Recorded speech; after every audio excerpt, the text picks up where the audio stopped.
Namibia is world renowned for its precious and semi-precious stones. This creates not only employment, but contributes substantially to the country's GDP.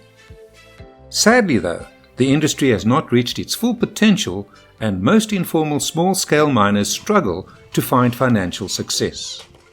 Large amounts of gemstones like tourmalines are being traded illegally and disappear without trace, and with little benefit accruing to the hard-working miners. The Kharugu project is a combined effort of Erongo Trading, the German Investment Corporation, DEG, and the KfW, along with the support of GIZ Namibia, to assist in improving small-scale miners' activities in the Erongo region. The Kharugu project also cooperates with the Namibian Ministry of Mines and Energy to uphold their high standards and is, in addition, supported by the Ministry of Trade and Industrialization. Contact with the Small Miner Association has been established to further the project's aims, and we are thankful for their input. Accommodating the more than 400 small-scale miners west of Karibib in the Erongo region is not an easy task. Mr. Pika Karua Lucky Mitirapi, headmaster of the Neuschwaben Miner Associations, describes the current situation of the miners and highlights the need for commodities like machinery, PPE, sanitation and fair market-related prices for their semi-precious stones. Small miners, some of them are getting stones, but when it comes to selling, they don't have proper buyers. They only run around with their stones and give it away to any willing buyer. Considered a legend in the area after many years of overseeing the mining activities there, Lucky is well aware of the challenges faced by locals, but hopes that things might change for the better for the miners and their dependents in their day-to-day struggle for survival. Now, ourselves as miners, the Ministry of Mines, and members from Germany also, for years we have been talking about this, and then they promised that they will build a hub, and that hub will be the solution to the problem that the small miners are facing. He considers the focus, aims and implementation of the Kharugu project as a very realistic way to improve the miners' productivity and dignity. That in turn will attract more interest from the overseas market and improve demand for their product. Let me say, up to now, after 24 years, this is the first time that we heard about this. But as we see the work they are doing to others, we as small miners on Farm Neuschwaben think their presence here and the help from them will help a lot. Because when you look to their workers, they are having PPEs, they are having safety helmets, but when it comes to my people around here, they don't have all these. Even the toilets that they brought just to show whether we are interested and go with them, these are the things that the small miners need. So I believe the Kharugu will help a lot in this issue. The Kharugu project initial regular workshop and training sessions have already improved the morale of participants. He was impressed with the personal attention each miner received and the hours of productive discussion even after workshops had ended. Additionally, the specialists involved in the Kharugu project are hands-on and have visited the small miners on their various claims, despite it involving long hours of travel in difficult terrain.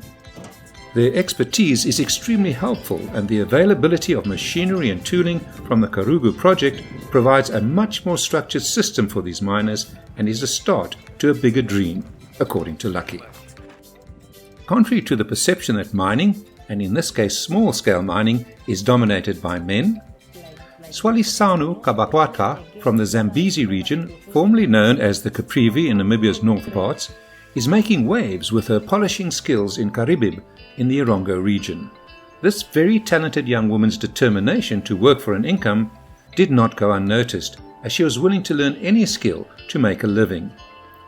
An opportunity arose at the well-known Karibib Gemstone Center to attend their training program, and her application was accepted. Little did she know what new opportunities would open up to her as she learned to skillfully work with the tourmalines. Then I said, thank you, but if you need anything in the house or I can come up and clean.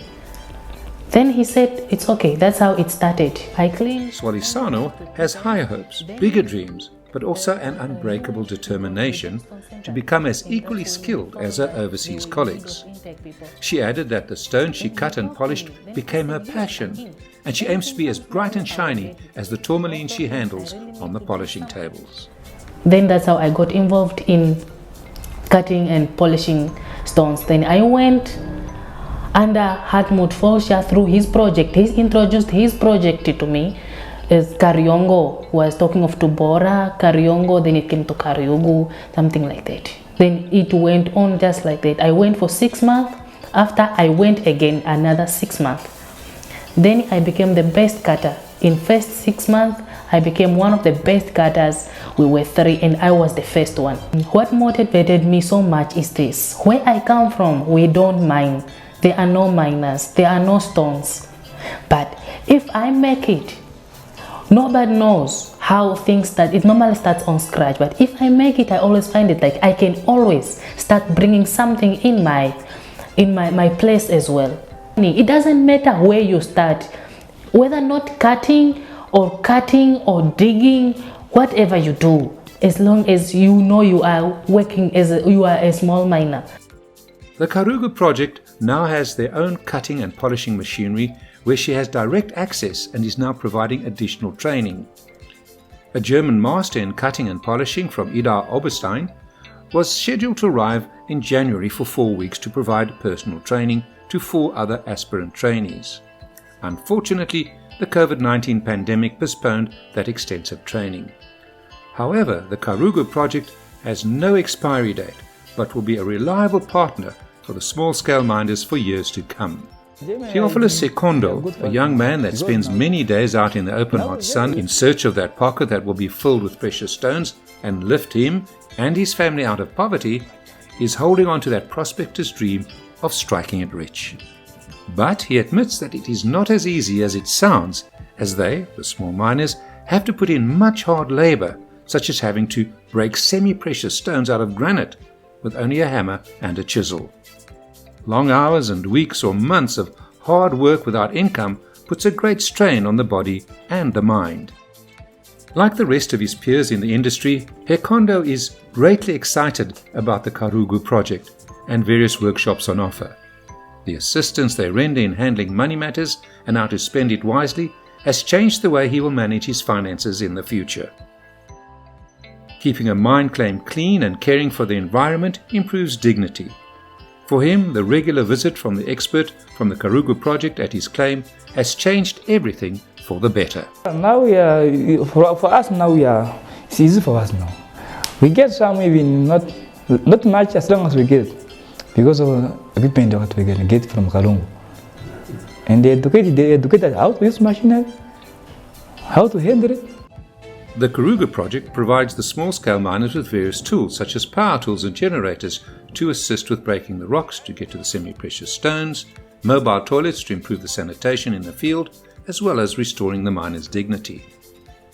To ensure they are protected against the sun and harsh working conditions, all under the Kharugu project are supplied with personal protective equipment, PPE. Further tooling and machinery will become available and monthly training and workshop sessions are scheduled for 2022.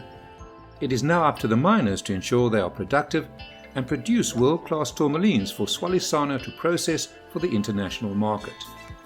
Yes, the Kharugu project has proven that even in the turmoil of a worldwide pandemic, their statement has proved true. Together, we succeed.